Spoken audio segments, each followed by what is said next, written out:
Hunter x Hunter is one of those shows that brings constant pain to its audience. Every year we pray for the continuation of the anime, but the best we get is a few new manga panels. But we can't lose hope. So to keep that spirit alive, we're going to look back and rank the strongest characters we've seen in the show so far. Number 10. Shia Poof. Poof is another example of versatility over power.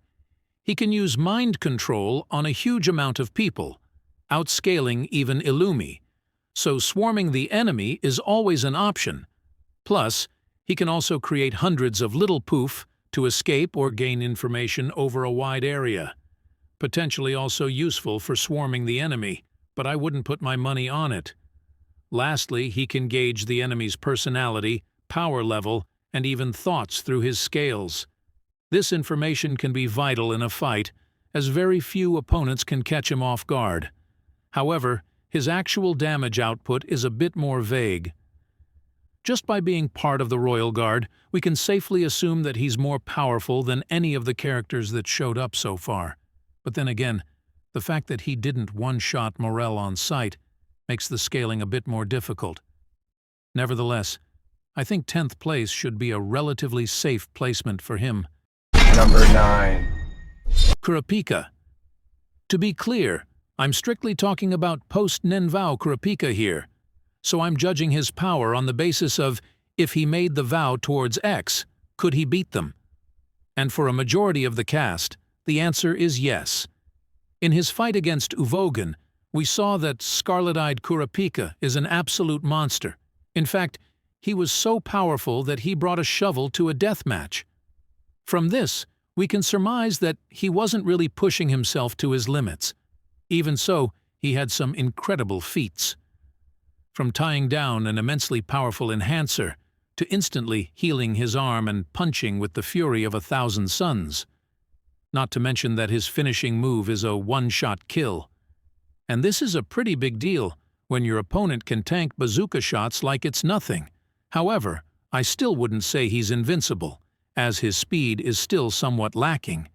And if that punch had landed on his face and not his arm, I don't know whether he'd have the time to heal. Number 8.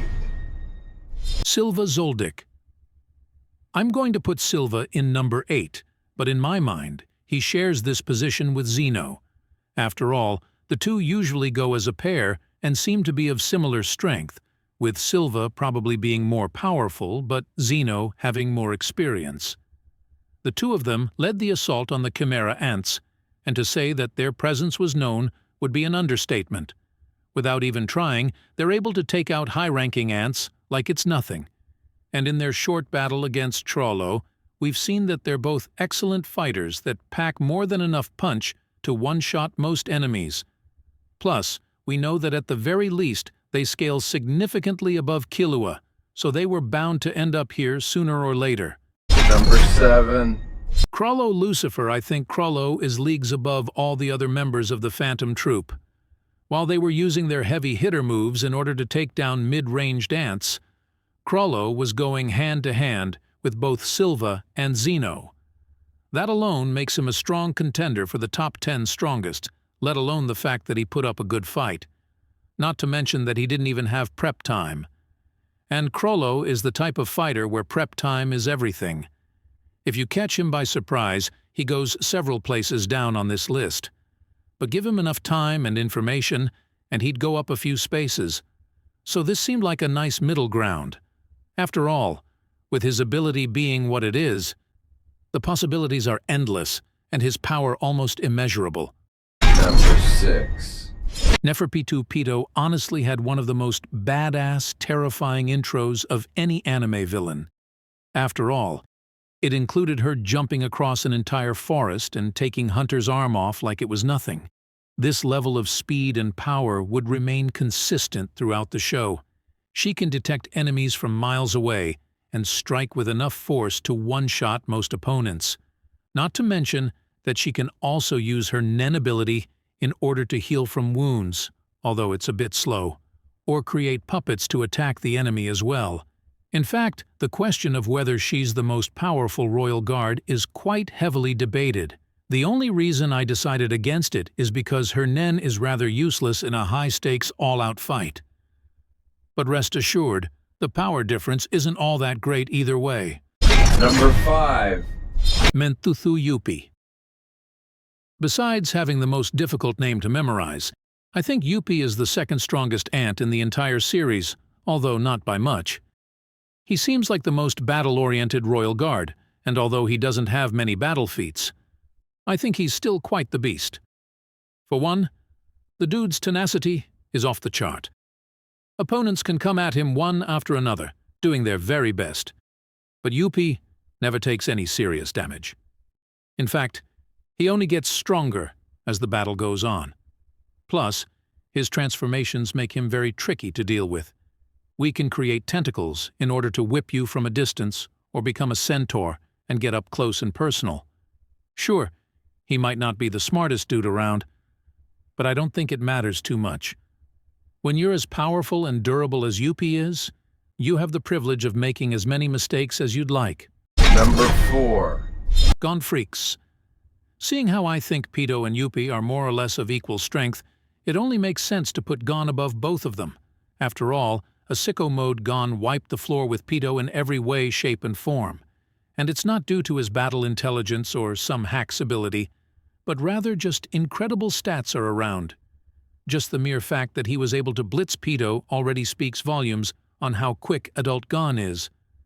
But when you pair that with the fact that his amped-up punches would probably put holes in 99% of the cast, you get quite the powerhouse on your hands. True, he can't maintain this form for long, and he does pay the ultimate price afterward, but I'd still call it a W. Also, just to be clear, I don't think Gon quite scales to Meruem. I think that was more Pitou being paranoid than anything else. Number 3. Isaac Netero. In order to defeat Netero, you have to be incredibly durable. No other way around it. Even Meruem, although he wasn't taking it seriously, got smacked with almost every swing. And we know he's way faster than any other ant. So, your only real option is to be tanky enough to eat hundreds of attacks, plus a laser beam. And maybe an atomic bomb, in case you somehow make it that far. Not to mention that these feats were done by Netero way after his prime. One can only imagine what he was capable of before he started getting a senior discount everywhere he went. Overall, it's a classic situation of speed diff. And God knows that's one of the most solid arguments you can make in the anime versus community, because how are you going to beat someone if they always smack you first? Number 2. Meruem. This one just seemed obvious. After all, he didn't even have to go all out in order to outperform Netero in every way imaginable, minus the bomb part, I guess. Not only is he faster, better, and stronger than everyone else, but he also has a giga-brain to back it all up. So, even if you were somehow able to match him in the beginning, he'd quickly find a way to counter you. And that's all there really is to it. He has barely ever taken damage and never had to fight anyone seriously. He's just so above every other character in the series that we don't have the slightest clue where his power ceiling is. Number 1. Aluka Zoldyck. There's only one thing that beats a stat best, like Meruem, Hacks abilities. And Nanika is one of the most Hacks characters in all of anime. Therefore, she's the most powerful. After all, there hasn't been any indication so far that any wish is outside of her power. So theoretically, one could just wish for Meruem to die, and she'd off him in an instant. True, the fulfillment of this wish would probably also destroy half the world, but that's not really Nanika's problem. And since she can affect the very nature of Nen itself, as when she lifted Gon's vow, it's obvious that no rules apply to her in this world. Is this a cop-out answer? Yes, but it's also the truth, so I don't feel bad about it.